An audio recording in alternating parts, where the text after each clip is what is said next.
What's the worst mistake you made due to an emotional mistake where you didn't control your temperament properly and you made a mistake? My worst mistake is not, and I know you're talking about a point in time.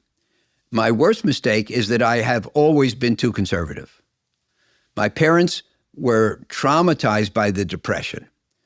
I always say the question is not whether your parents were alive during the Depression, but whether they were adults. My parents were adults. They were born in the 1900s.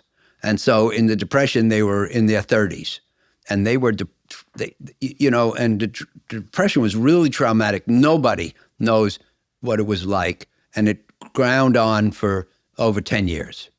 And so when you grow up with parents of the Depression, they say things like, don't put all your eggs in one basket, save for a rainy day, that kind of stuff. And I ended up too conservative.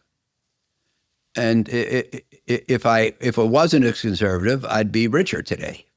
I'm not sure I'd be happier because. What's an example? What do you mean you were too conservative? Like, I guess, like, what makes you say that? What would you have done differently had that wiring not been done in you?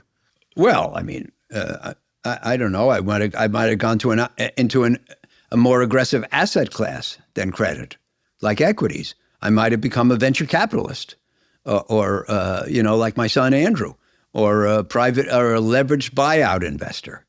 But the reason I was talking about the appropriateness of credit for Sam is because while the returns are a little lower, there's much less uncertainty and downside. So I would say that if I've been in this business 56 years, if I would have spent those 56 years in less conservative asset classes, I would have made more money. Having said that, it happens that I went into things like high yield bonds in 78 and distressed debt in 88. And if I had not been a conservative person, I probably wouldn't have had any clients because they would have been scared off by the risk. So it served me well in pioneering in those businesses. But that was we never had a mistake like we were too defensive in a crisis or too aggressive in a bubble. I just was too conservative all my life. And that kind of makes sense because I don't think you started Oak Tree until your late 40s, right?